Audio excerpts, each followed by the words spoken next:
চট্টগ্রামে গত বছরের চেয়ে এবার কমেছে এইচএসসি পরীক্ষার্থীর সংখ্যা। প্রথম দিনে অনুষ্ঠিত হয় বাংলা প্রথম পত্র পরীক্ষা। ১১৫টি কেন্দ্রে পরীক্ষায় অংশ নেন ৩৬০টি কলেজের ১,০২,৮৬৯ পরীক্ষার্থী, যা গত বছরের চেয়ে ২,২৩৫ জন কম। কেন্দ্র পরিদর্শনে মোতায়েন ছিল ৫০টি ভিজিল্যান্স টিম। ৩ পার্বত্য জেলা এবং কক্সবাজারেও শান্তিপূর্ণ পরিবেশে পরীক্ষা অনুষ্ঠিত হয়েছে। আর এইটা ওইটা না, কাপড় ধোয়ার একটাই সলিউশন, চাকা অল ইন ওয়ান। নির্ধারিত সময়ের আগেই কেন্দ্রে হাজির পরীক্ষার্থী ও তাদের অভিভাবকরা। প্রবেশের সময় কারো কাছে ডিজিটাল ডিভাইস, মোবাইল ফোন, বই কিংবা নকল আছে কিনা তা তল্লাশি করা হয়।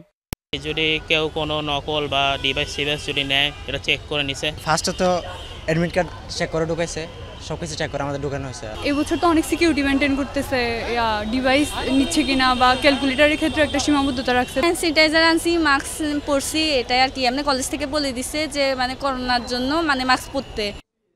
এবার চট্টগ্রামে ১১৫টি কেন্দ্রে এইচএসসি পরীক্ষায় অংশ নিচ্ছে ১,০২,৮৬৯ পরীক্ষার্থী, যা গত বছরের চেয়ে ২,২৩৫ জন কম। পরীক্ষার শুরু থেকে শেষ পর্যন্ত কেন্দ্রের বাইরে অপেক্ষায় ছিলেন অভিভাবকরা। যারা প্রশ্ন টাকা পয়সা কিনে পায় তার জন্য বলা হয়, মেধাবৃত্তির মূল্যায়ন হয় না। পরীক্ষার আগ মুহূর্তে শোনা যায় প্রশ্ন পাস হয়েছে, এখন এগুলো তো জটিলতার শিকার হলে তো অবশ্যই খারাপ লাগে। সরকারে ভালোভাবে ডিসিশন নিছে, ওটাই বলতেছে, ওটার উপর আমরা ভরসা রাখতেছি। ওদেরকে আরও সরকারকে বলতেছে আরও ভালো করে পদক্ষেপ নেয়। সিটি মেয়র এবং চট্টগ্রাম শিক্ষা বোর্ডের 10টি বিশেষ এবং 40টি সাধারণ ভিজিল্যান্স টিম বিভিন্ন কেন্দ্র পরিদর্শন করে। স্বাস্থ্যবিধির রক্ষা এবং প্রশ্নপত্র ফাঁস রোধে ছিল বিশেষ ব্যবস্থা। প্রশ্ন ফাঁসের তো সুযোগ আমি দেখিনি, কিন্তু এই যে গুজব সংক্রান্ত যে ব্যাপারটা, সেই ক্ষেত্রে এখন পর্যন্ত আমার কাছে কোনো নিউজ আসেনি। কিন্তু এই ক্ষেত্রে যে আসে নাই, আসবে না, এটা নিশ্চিত না। আমরা কিন্তু গেলাম সরকারের সকল সংস্থা, আমাদের ভিজিলেন্স টিমগুলো একদম পার্বত্য জেলার একদম ইন্টেরিয়র এলাকা পর্যন্ত যাচ্ছে। যতদিন পরীক্ষা আছে আমাদের ভিজিলেন্স টিমগুলো ঘুরে ফিরে 5টা জেলার যতগুলো কেন্দ্র আছে ম্যাক্সিমাম কেন্দ্রগুলো টাচ করার ব্যবস্থা করবে, যাতে সুষ্ঠু এবং সুশৃঙ্খলভাবে পরীক্ষাটা হয়। পরীক্ষা শেষে মিশ্র প্রতিক্রিয়া ব্যক্ত করেন পরীক্ষার্থীরা। এমসিকিউ অনেক সহজ ছিল, কিন্তু সিকিউতে ক জ্ঞানমূলক এবং অনুধাবন একটু হার্ড করছিল। যারা একেবারে নর্মালি প্রিপারেশন নিয়ে এসেছে, আশা করি তারাও ইজিলি পাস করতে পারবে।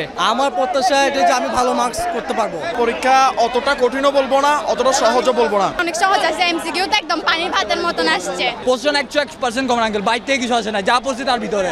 পরের গুলো কি হয় তো জানি না, ওগুলো দিয়ে ডিপেন্ড করবে পাস করবো নাকি ফেল করবো।